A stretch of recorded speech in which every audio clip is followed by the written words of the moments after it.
Graça e paz.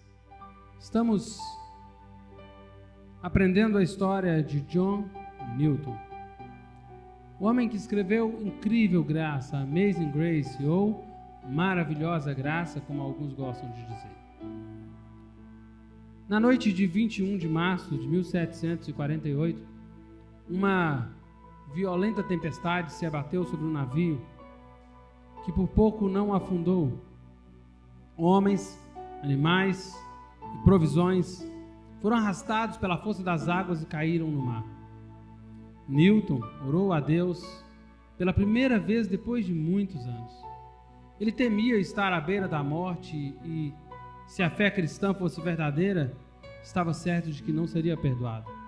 John refletiu em tudo o que fizera naqueles últimos anos, inclusive a atitude de bonzar dos fatos históricos do Evangelho, ficou muito abalado. Passado 4 dias, a tempestade diminuiu. Pela providência de Deus, o navio não afundou e Newton atribuiu a Deus aquele livramento que tivera. Começou a ler o Novo Testamento com mais interesse e quando chegou à passagem de Lucas 15, Newton percebeu os impressionantes paralelos entre a sua vida e a vida do filho pródigo. O navio ficou à deriva por 1 mês, os suprimentos se esgotaram. Até John foi culpado pelo capitão por causa das blasfêmias que proferira contra Deus. E cogitou a hipótese de lançá-lo ao mar, à semelhança de Jonas. O navio, avariado, enfim conseguiu seguir seu rumo para a Irlanda do Norte, a tempo de não ser apanhado por um vendaval que começava a ocorrer. Newton reconheceu que Deus respondera à sua oração. Ao chegar em terra firme, Newton tomou a decisão de não mais xingar e nem blasfemar. Chegou a voltar para a igreja, entretanto, ainda não era um crente em Jesus. Mais tarde, ele declarou: penso que aquele foi o início do meu retorno para Deus, ou antes, o retorno dele para mim. Contudo, só considero que vim a ser crente em Cristo, no sentido pleno da palavra, ele diz, muito tempo depois daquele momento. Em 1749, Newton zarpou como o primeiro piloto de um navio negreiro. A essa altura, já tinha se esquecido do compromisso que assumira e recaiu nas antigas práticas pecaminosas. Enquanto buscava escravos ao longo da costa ocidental da África, John Newton foi novamente acometido de malária, situação que o levou a refletir mais uma vez sobre sua vida. Diante das misericórdias de Deus para com sua vida, ele estava absolutamente convicto da culpa pelos erros que recentemente cometera. Meio delirante, enfraquecido, Newton levantou da cama, caminhou com dificuldade até um lugar afastado da ilha. Naquele local, percebendo a futilidade de tomar decisões autoconfiantes, ele se entregou ao Senhor.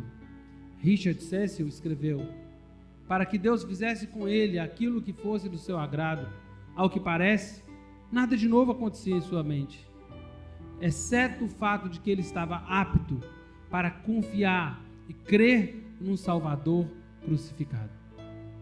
Amados, a incrível graça de Deus preciosamente se manifestou no exato momento em que John Newton creu pela primeira vez.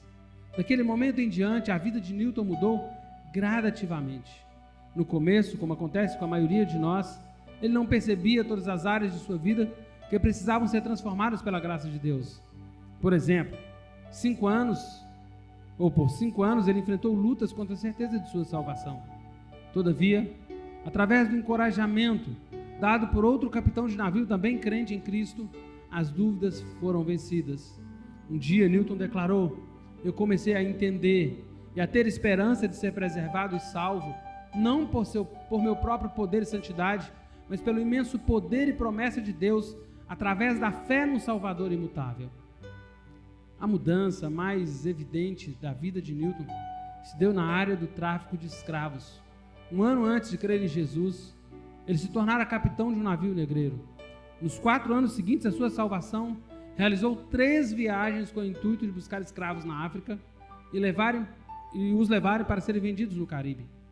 Durante essas viagens, Newton liderou sua tripulação em cultos de adoração e em momentos de oração. Contudo, ele também foi forçado a sufocar rebeliões de escravos, chegando a ponto de utilizar instrumentos de tortura para apertar polegares a fim de arrancar confissões. Mais tarde, Newton se conscientizou de que o tráfico de escravos e sua participação nele eram algo moralmente ultrajante e repulsivo. Ele afirmou: a força do hábito, o exemplo e o interesse comercial cegaram meus olhos. A partir do momento em que o Espírito Santo o convenceu dos males e pecados envolvidos no tráfico de escravos, John passou a trabalhar incansavelmente para extingui-lo, num esforço que duraria décadas. Foi orientador e conselheiro de um crente em Cristo mais novo do que ele, chamado William Wilberforce, o qual atuou no parlamento britânico e se tornou o mais notável e eficaz abolicionista da história da Inglaterra. Alguns meses antes da morte de Newton, ocorrida em 21 de dezembro de 1807, o parlamento britânico aprovou o decreto da abolição do tráfico de escravos, o que muito alegrou Newton.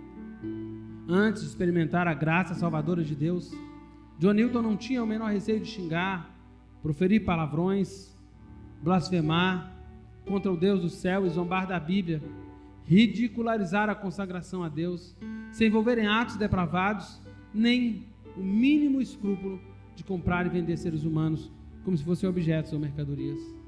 Entretanto, John Newton mudou completamente após sua conversão.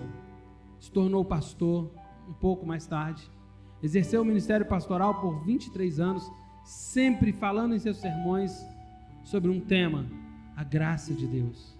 Compôs e publicou centenas de hinos, inclusive o hino intitulado Quão Doce Soa o Nome de Jesus, que contrastava com o linguajar blasfemador que ele tinha antes de sua conversão, bem como demonstrou interesse em receber pessoas e ser hospitaleiro em sua casa.